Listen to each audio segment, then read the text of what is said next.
So, have you met anybody yet? When are you going to start dating again? You've been single long enough. You really need to get back out there.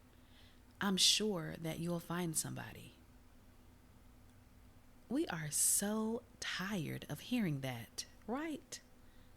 I know that most people mean well, but I think that we've been asking the wrong question. Instead of asking, who are you dating? Maybe we should start asking, how are you healing?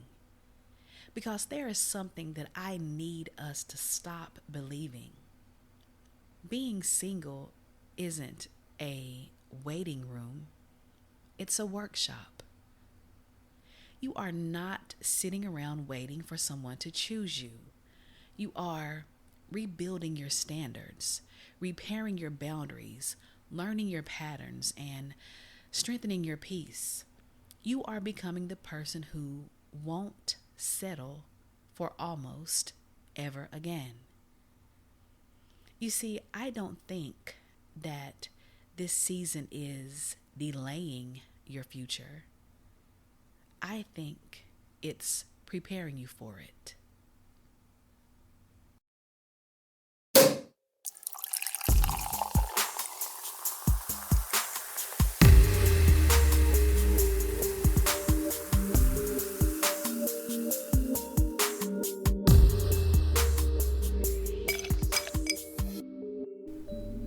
Welcome back to Corks, Cocktails, and Chemistry, the place where we pour something smooth, speak something real, and stir up the type of chemistry that is always on point. I'm your host, ChaFai. Family, pull up your chair tonight because this conversation has been sitting on my heart for quite some time. Not because I think everybody should be single, not because relationships aren't beautiful, because they are. Healthy love is one of life's greatest gifts. But somewhere along the way, we started treating being single like there was something wrong, like it was a problem to solve or a season to rush through, a place that you should leave as quickly as possible. And I just don't think that that's true. I think we've started measuring people's lives by their relationship status instead of by their healing. If someone gets divorced, people ask, so when are you getting back out there? If someone ends a long-term relationship, before they've even unpacked the pain, people start introducing them to someone new. If somebody decides to take time for themselves, everybody assumes that they're lonely. But what if they're not lonely? What if they are finally learning how to enjoy their own company? What if they're discovering who they are without constantly trying to make someone else happy? What if this season isn't empty? What if it's sacred? You see, I don't think we've given enough respect to what happens in the middle. We celebrate the wedding, we celebrate the engagement, the anniversaries, the relationship goals, but we rarely celebrate the rebuilding, the quiet nights, the therapy sessions, the tears nobody saw, the prayers nobody heard, the mornings when getting out of bed was the victory. The times that you almost text them but didn't. That moment when you finally realize, I deserve more than almost. Those victories matter too, and maybe they matter even more because those are the moments that change us. Tonight isn't about convincing you to stay single forever. It's about helping you understand the purpose of this season of single, if that's where you are. Because I don't believe healing is wasting time. I believe healing is an investment. An investment in your future relationships, your peace, your confidence, the version of yourself that you are becoming. Tonight we're going to talk about why entertaining the past steals your present and pauses your future. why healing can't be rushed, why your peace deserves protection and your present deserves your full attention, why learning to love your own life changes the kind of people that you will allow in it. We're going to talk about the difference between needing somebody and wanting somebody, because they're different. We're going to talk about heartbreak, identity, boundaries, peace, and what it really means to become whole again. So if you've ever wondered whether you're behind because you're single, if you've ever questioned whether you're wasting time by healing, or if you've ever felt pressured to move on before you were ready, this conversation is for you. I'm calling this conversation the workshop. So take a deep breath with me and let's go to work.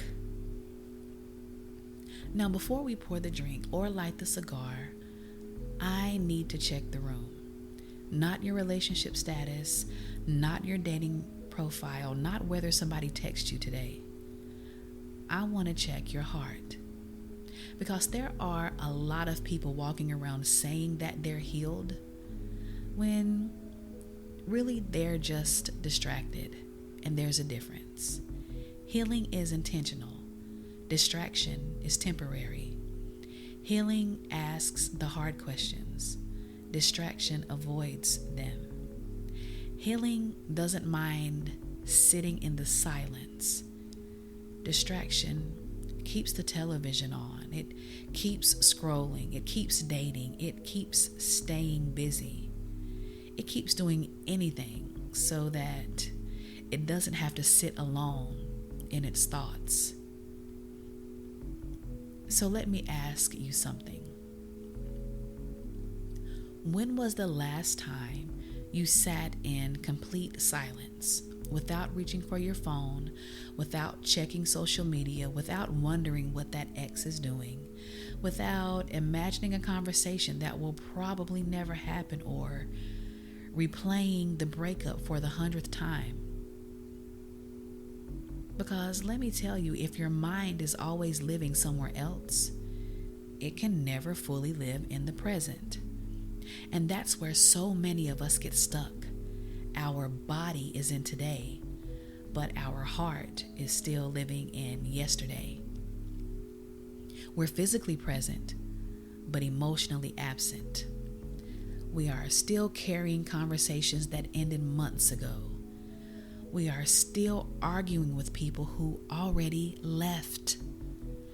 We're still explaining ourselves to someone who stopped listening a long time ago. And we are still hoping that someone becomes who they have already shown us they cannot be. And you know what? While we are doing that, while we are waiting and replaying and revisiting, life keeps moving. It just keeps on moving. You're just stuck. Now here's another question.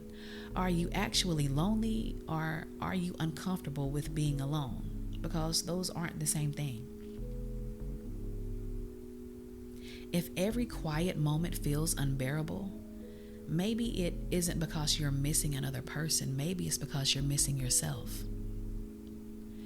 Maybe you've spent so many years being somebody's partner, somebody's emotional support, somebody's caretaker, somebody's peacekeeper, that you've forgotten who you are when no one needs anything from you. And that's not weakness. That's what happens when we pour into everyone else and never have anything poured back into ourselves. I also want to know, when was the last time you made a decision that had absolutely nothing to do with making someone else happy? Think about that. When was the last time you chose something simply because it brought you joy? Not because it made someone else comfortable, not because it kept the peace, not because it avoided an argument, but just because it made you smile. For some people, it's been years since they've done that. Because somewhere along the way, they stopped living their own life and started managing everyone else's. Maybe that's why this season of single feels so unfamiliar. Not because you're alone, but because you are finally meeting the version of you that got lost while trying to hold a relationship together. I need you to hear this. Being single doesn't automatically mean you're healed. But it does give you the opportunity to heal. And that's a gift if you realize it. This season isn't asking you to become perfect. It's asking you to become honest. Honest about what hurt you, what you ignored, what you tolerated. Honest about what you're afraid of. Because healing begins where honesty lives. And here's the truth I hope you will carry with you through this entire episode. You can't fully step into your future if one foot is still stuck in your past. Every day you spend emotionally living in yesterday is a day you're unavailable for today. Not just unavailable for another relationship, unavailable for your own life. So tonight, I don't want you listening to this episode wondering if your ex will change. I don't want you wondering when someone new is coming. I want you wondering, who am I becoming? Because that's the question that changes everything. Now, y'all know what time it is. Before we go any further, we have got to pour us a drink and light us a cigar. Because around here, we don't just pair cocktails with cigars. We pair them with conversations. And before we pour tonight's drink, I want to welcome you to something new here at Corks Cocktails and Chemistry. It's called Before You Pull Up to the Lounge. You know, one of my favorite parts of every episode is sharing the glass and ash pairing. But then I realized by the time I tell you what I'm drinking, you're already listening. And I thought, wouldn't it be better if we experienced it together? So from now on, before every conversation, I'll meet you in the lounge first. I'll share that week's glass and ash pairing ahead of time. So if you want to, you can stop by the store, get the ingredients, pour the same drink that I'm pouring, light the same cigar that I'm lighting, and get the full flavor of why the pairing matters to the conversation. Because that's what I've always wanted this to be. Not just another podcast, but an experience. A place where we slow down together. Put life on pause just for a little while. Share a great cocktail and honest conversation and leave feeling a little lighter than when we arrived. And tonight's pairing may be one of my favorites we've ever created. This CCC original is called the Peach Reset. We are pouring 2 ounces of peach Canadian whiskey, 3 ounces of chilled Prosecco. That's it, and that's all. Now, if you want to elevate this a little, you can toss in a splash of peach nectar or peach syrup and finish with a fresh orange squeeze for a little razzle dazzle. It's simple, elegant, and balanced. Now, let's take that first sip.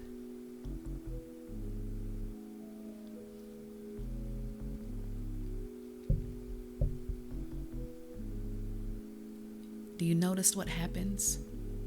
The peach whiskey greets you with warmth. It's comforting, familiar. It reminds you that even after everything you've been through, there's still some sweetness left. Then comes the Prosecco.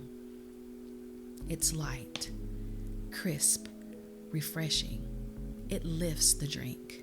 It brightens it. It reminds you that life still has bubbles after heartbreak.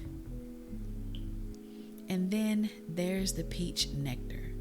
It doesn't overpower anything. It simply brings everything together. And that's what healing does. Healing doesn't erase your past. It doesn't pretend nothing happened. It simply teaches you how to carry your experiences without letting them carry you. That's why this drink is called the Peach Reset. Because this season isn't about forgetting. It's about beginning again. Now, let's light this cigar.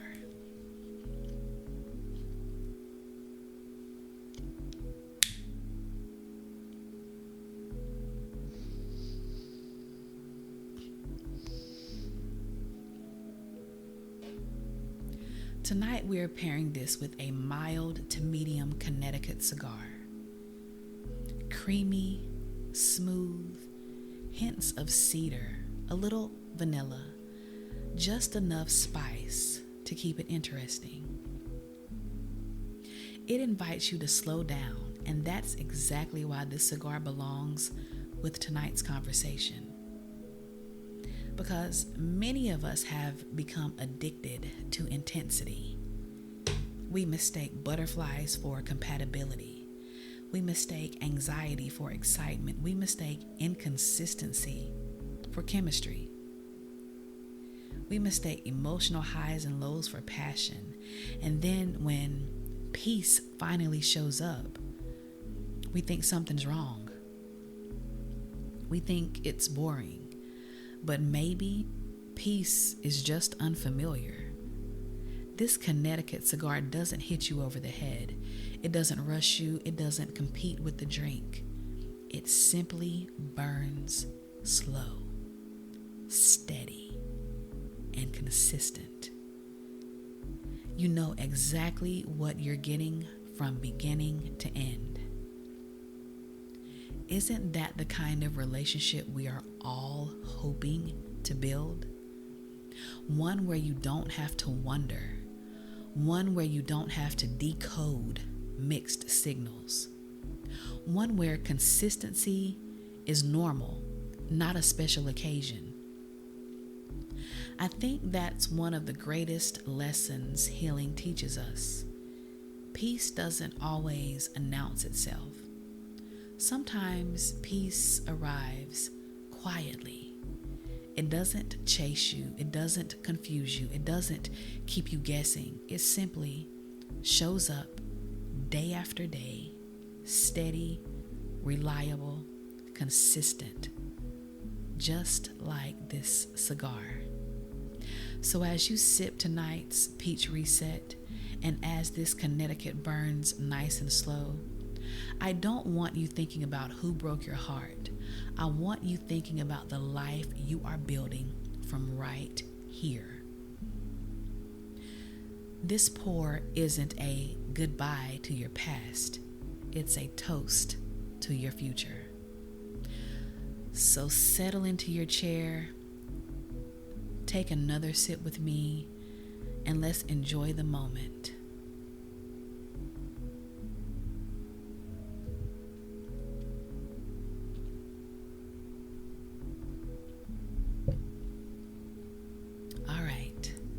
The lounge is open.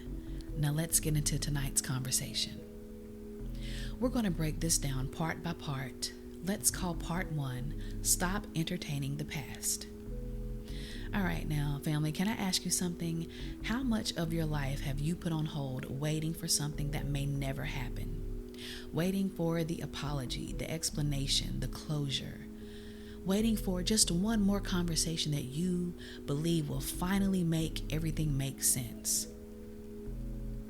But what if there isn't another conversation?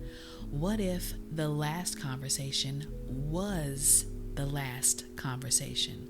Or what if it needed to be the last conversation, but you keep entertaining more? Would you even know how to move forward? Or do you have a thing where you have unknowingly built your life around waiting? Because here's what I've learned. One of the hardest things to let go of isn't the person, it's the possibility. The possibility that maybe they'll change.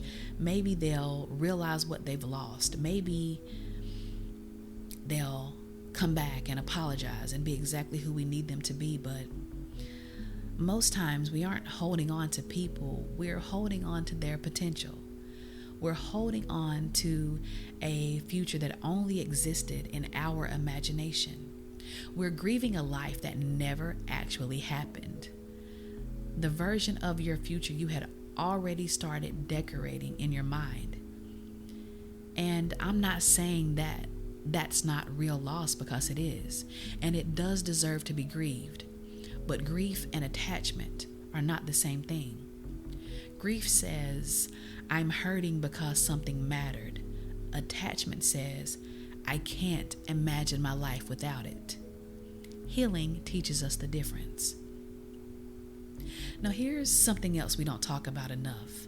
Sometimes we don't miss the relationship, we miss the routine.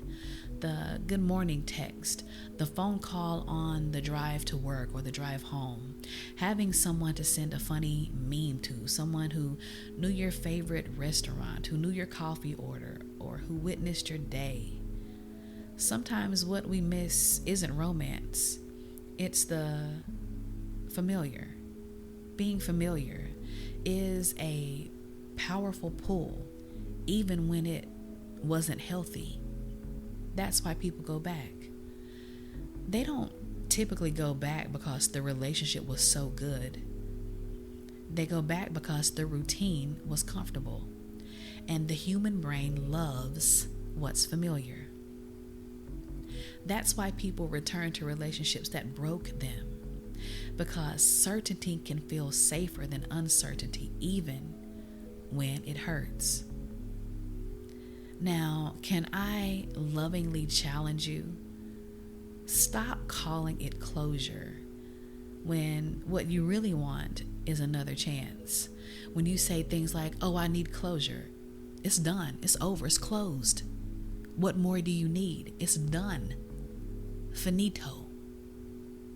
Just say, what I want is another chance. Another chance to have a conversation, or to start over, or to make them be who I want them to be. When we say, I just need closure, we really just want them to finally understand, finally apologize, finally choose us, finally become who we hoped they would become. But what if that never happens? Do you postpone your healing until somebody else changes? Or do you decide, my peace is no longer dependent on someone else's growth? It can be hard, but it's definitely freedom. I've learned something over the years. The past has a way of knocking on your door right about the time you're finally beginning to heal. Has anyone else noticed that? Just as soon as you've moved on, or you're just right there, here comes the past, knocking on your door, an unexpected text, a birthday message, a memory on social media, a picture pops up, a song comes on, or you run into them somewhere, and suddenly the wound you thought was healed starts aching again. You know, just because something hurts doesn't mean you have to relive it. Why would you want to? And every memory doesn't require a response. Every text doesn't deserve a reply. Every apology doesn't require reconciliation. And every open door isn't meant for you to walk back through it. Sometimes the strongest thing you can do is to remember why it ended in the first place. Why you walked away. You don't need to stay angry. You don't need to stay bitter. Just stay honest. Because healing doesn't erase your memory. It changes your perspective. I want you to think about this. How many times have you gone back hoping for a different ending? Using the same people, the same patterns, the same conversations, and wanting a different ending. At some point, we have to stop asking yesterday to give us what only tomorrow can. Yesterday cannot give you peace. It can't give you growth. It can't become tomorrow simply because you revisit it. The chapter already ends the way it ends. You can reread it 100 times and the ending won't change. You've read the book. Close it. Close the book. But remember this, your story isn't over. And every hour you spend rereading yesterday is an hour you are not writing today. Here's what I know. Your healing begins the moment you stop asking yesterday to give you what only tomorrow can. It's just that simple. Now, let's roll on into part 2. We're going to call part 2, Being Single Isn't a Waiting Room. It's a workshop. I want to come back to something I said at the beginning of our conversation because I don't want it to be a little catchy line. I want it to become a different way of looking at this season of your life. Being single isn't a waiting room, it's a workshop. Think about the difference. When you're in a waiting room, you don't have much to do. You sit, you wait, you watch the clock. You hope somebody eventually calls your name. Your future is dependent upon someone else. But a workshop is where things get built. It's where broken things get repaired. It's where skills are learned, where mistakes become lessons, where raw material becomes something stronger than it was before. That is what this season is supposed to be. Not a season where you're wondering who's coming next. A season where you're asking, who am I becoming? Because if all you do is wait, you will miss the work. And if you miss the work, you will repeat the lesson over and over and over and over and over and over again. Something that I've noticed is after a breakup, most people immediately ask, who am I going to date now? But I think the better question is, who have I become? Because heartbreak doesn't just end a relationship. Sometimes it exposes one.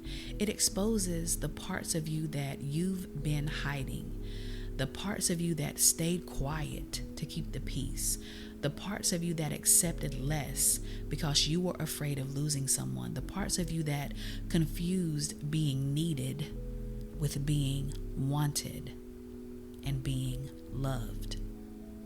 The parts of you that believed if you just loved harder, gave more, understood more, waited longer, they would finally choose you.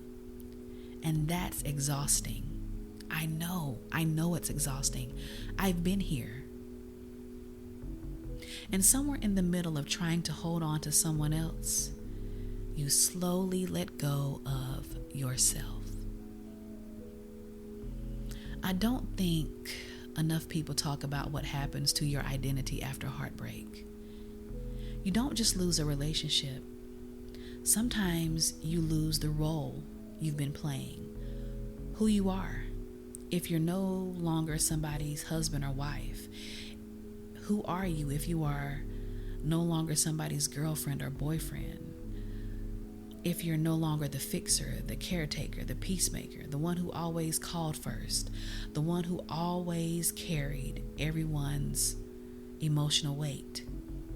Who are you when nobody needs you today? That's a scary question, because for some of us, we've been so busy being everything to everyone else that we haven't spent much time getting to know ourselves. Maybe that's why this season feels uncomfortable. Not because you're alone, but because you're finally meeting yourself again. You're introducing you to you. And this workshop isn't just about rebuilding your heart, it's rebuilding your standards. Maybe for the first time in your life, you stop explaining away red flags. You stop making excuses for inconsistency. You stop confusing potential with reality. You stop calling breadcrumbs a meal. You stop accepting almost committed, almost honest, almost available, almost emotionally supported, almost ready, almost choosing you. No, not anymore. Because one thing heartbreak should teach us is that almost still leaves you hungry. It leaves you starving, craving for more. This workshop is also rebuilding your boundaries. And let's be honest, some of us didn't have boundaries. We had guilt. We said yes because we didn't want to disappoint people. We answered every call because we were afraid they would leave. We accepted behavior that hurt us because we were scared of starting over. We ignored our intuition because we wanted the relationship to work. We kept shrinking ourselves, hoping the relationship would finally have enough room to breathe. Healthy boundaries are not walls. They're doors with locks. Not everybody gets a key. Not because you're better than everyone else, but because access should be earned, not assumed. And one of the greatest gifts of this season of single is learning that protecting your peace isn't selfish. It's a necessity. This workshop is also where you learn your patterns, because we all have them. Maybe you fall in love with potential. Maybe you ignore your intuition. Maybe you rescue people. Maybe you confuse being needed with being loved. Maybe you think if you love people hard enough, they'll eventually become who you need them to be. Maybe you've been chasing chemistry when what you really needed is character. Those patterns don't disappear just because the relationship ends. They disappear when you become aware of them. And awareness is where change begins.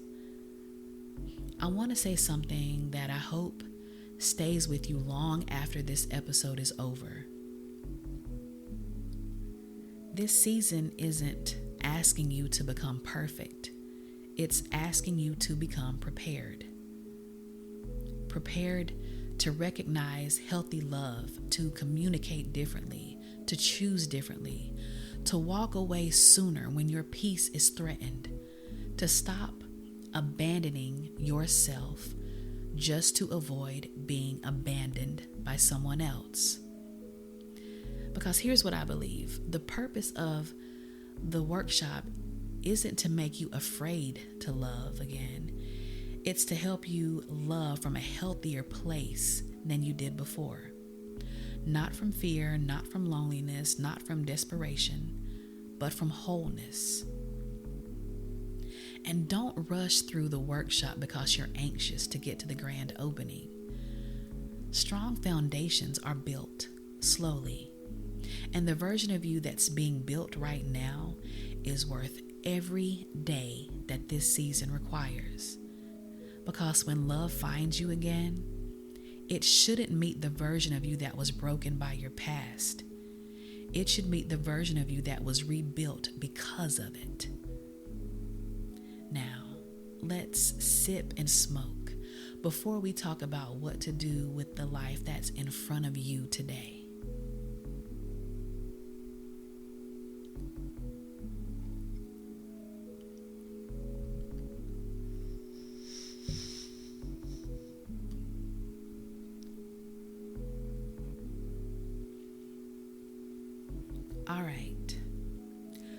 Part 3 is called Fall in Love with Your Present.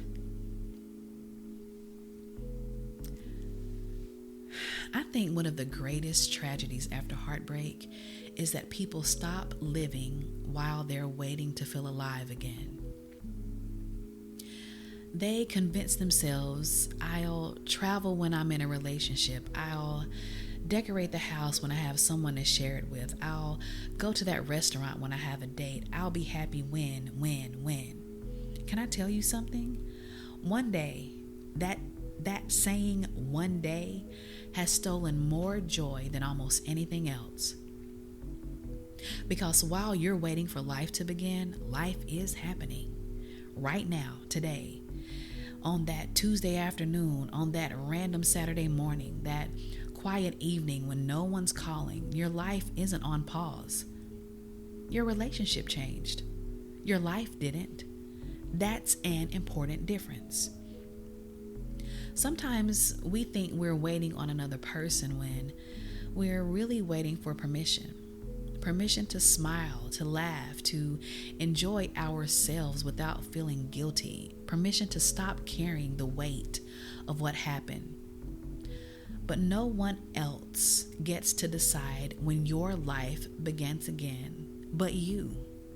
And maybe you need to decide that day is today. Here's something I want you to think about. Imagine meeting the love of your life 3 years from now, and they ask you, so tell me about the years before we met. What story do you want to tell? Do you want to say, I've spent the last 3 years checking on my ex's social media. I've spent these years wondering why they left, putting my dreams on hold. Or do you want to say, I rebuilt my life. I traveled. I laughed. I learned to cook. I started therapy. I found hobbies that I forgot I loved. I discovered that I actually love my own company. That's a different story. Some of us have made another person the main character of our lives for so long that we forgot that we are the author. You've made another person the main character of your story. Think about that. Baby, it's time to pick up the pen again. You are the main character. You are the star. Go on the trip. Go on the concert. Take yourself to dinner. Order dessert. Buy yourself flowers. Redecorate the room. Take the pictures. Start the business. Read a book. Go to school. Don't wait until somebody loves your life before you decide to live it. And can I tell you what happens when you build a life you genuinely enjoy? Desperation starts to disappear. You stop chasing. You stop settling. I think I got so excited that I said genuinely enjoy. But you know what I meant. A life that you genuinely enjoy. You stop ignoring red flags because you're afraid to be alone. And when you're fulfilled, you're much harder to manipulate. When you are at peace, you are much harder to distract. When you are whole, you are much harder to convince. And no one will ever be able to convince you that almost is enough. I don't believe the goal is to become so independent that you don't need anyone. That's not healthy either. We are made for connection. We are made for community. We are made to love and be loved. The goal isn't to stop wanting love. The goal is to stop believing that love is the only thing that makes your life meaningful. A healthy relationship should add to your life. It shouldn't become your life. And maybe that's what this season teaches us all along. Not how to live without love, but how to love without losing ourselves. Because if you can learn that lesson now, you'll never have to learn it the hard way again. And one day, when someone wonderful sits across the table from you, they won't meet someone who's looking to be rescued. they'll meet someone who's already built a beautiful life and simply wants someone to share it with. That's the kind of love that lasts. Not because it fills a void, but because it joins two people who already know who they are. All right, now go ahead and sip and puff as I tell you about my reset, because I do know what this season feels like, and I'm going to tell you a story. So there was a time in my life when I found myself single again, and if I'm honest, I didn't know what to do with myself. For so long, my days had been built around someone else, checking in, making plans, thinking about us, making decisions that affected two people instead of one.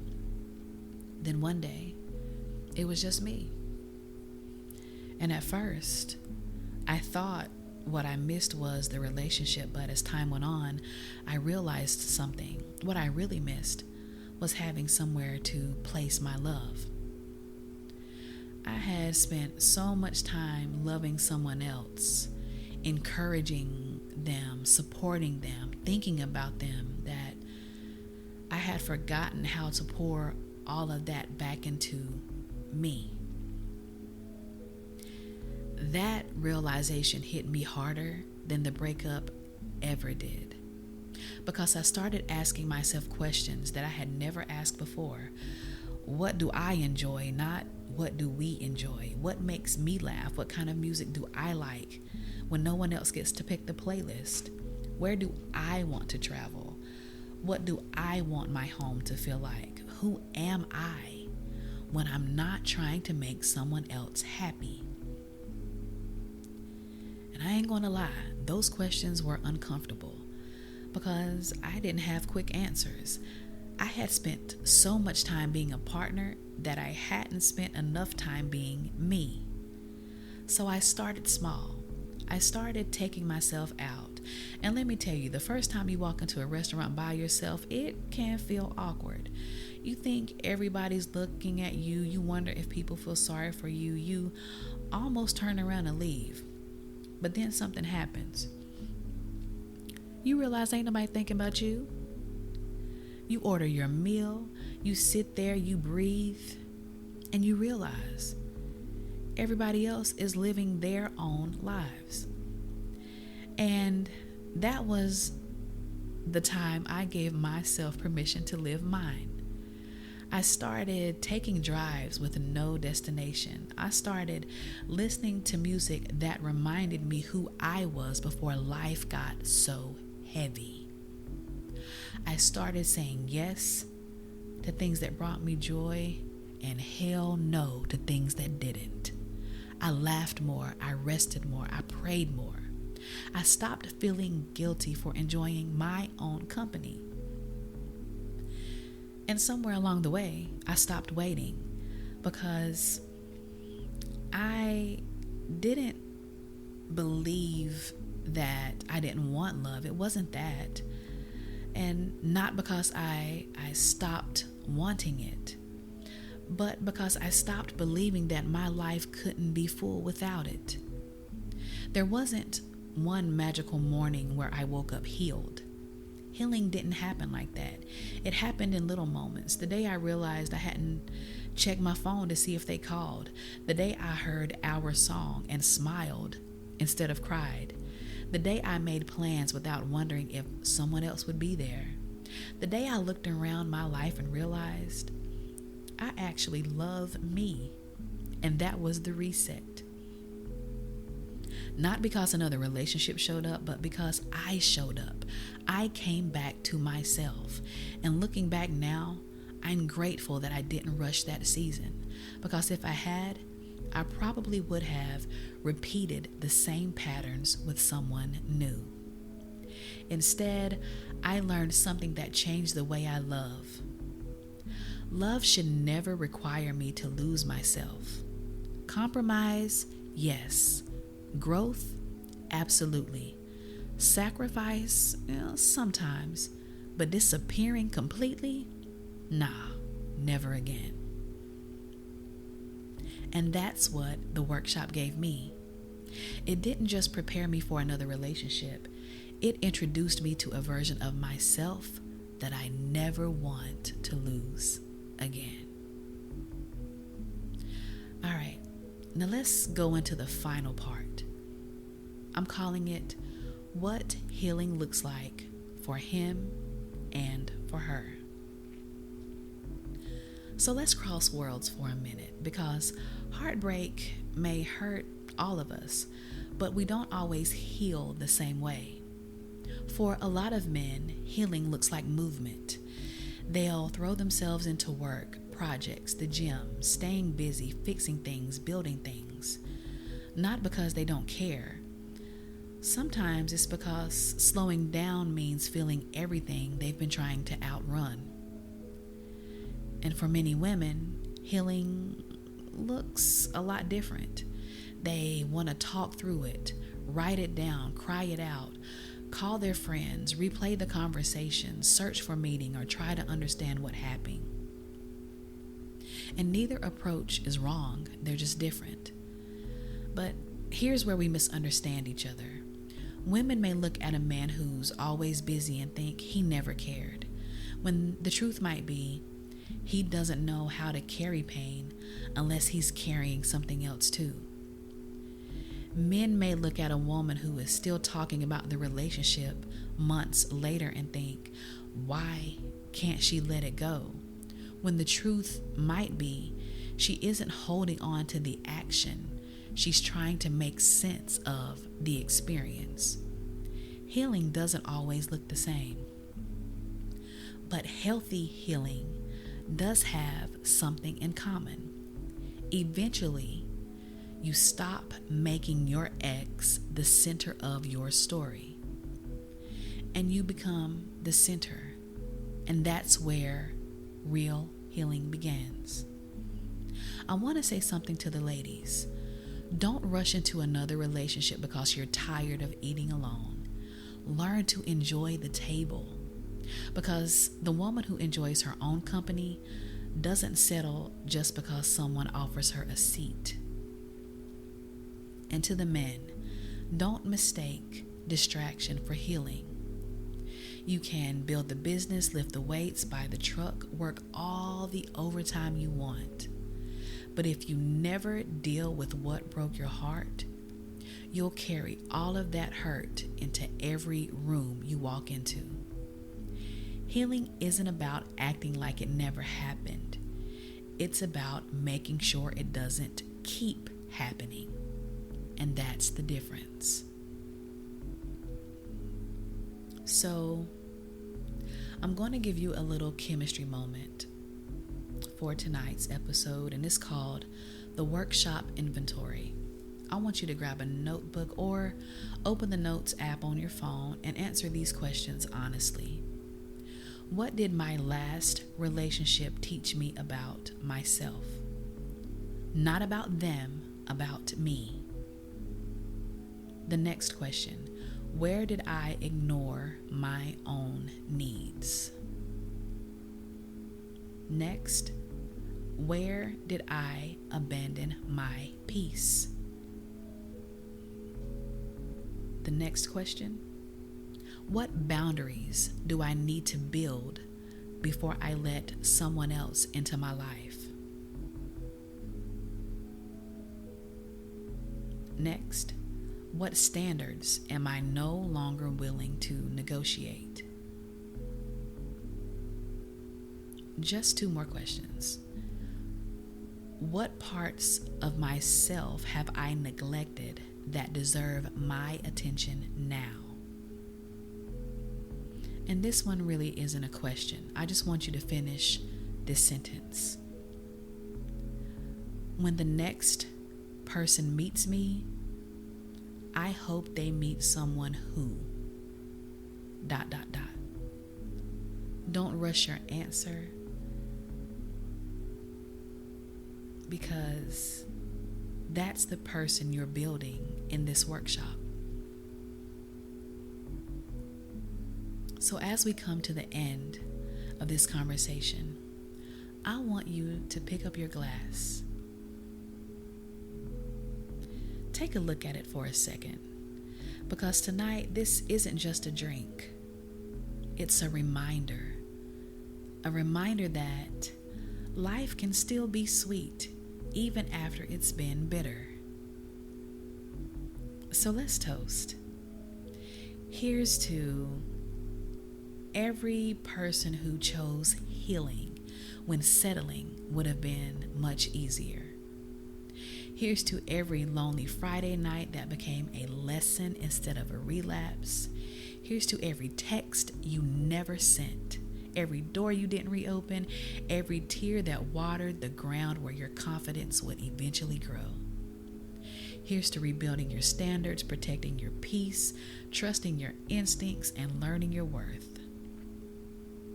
Here's to refusing to confuse almost with enough ever again. May we stop asking yesterday to give us what only tomorrow can. May we stop looking for people to complete us and start becoming people who are complete enough to love well. May we never again abandon ourselves just to keep someone from leaving. And when love finds us again, may it find us healed. Not perfect, healed. Not fearless, not without scars, but wiser, healthier, and whole. Here's to discovering that the greatest relationship you built during this season wasn't with someone else. It was the one you rebuilt with yourself. Cheers.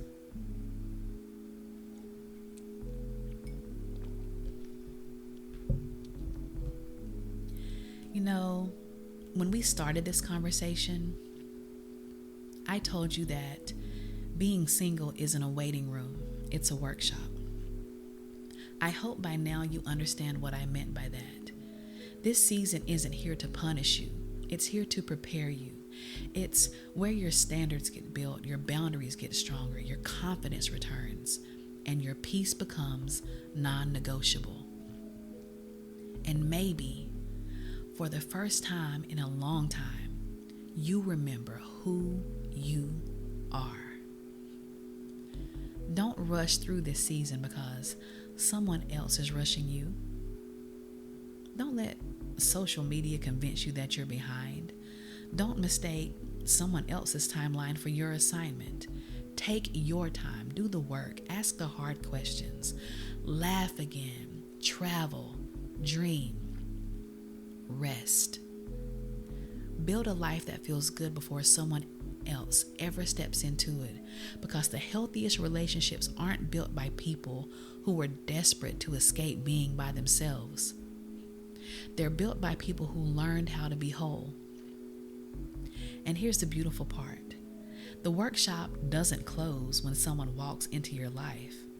The healthiest relationships are built by two people who never stop doing the work.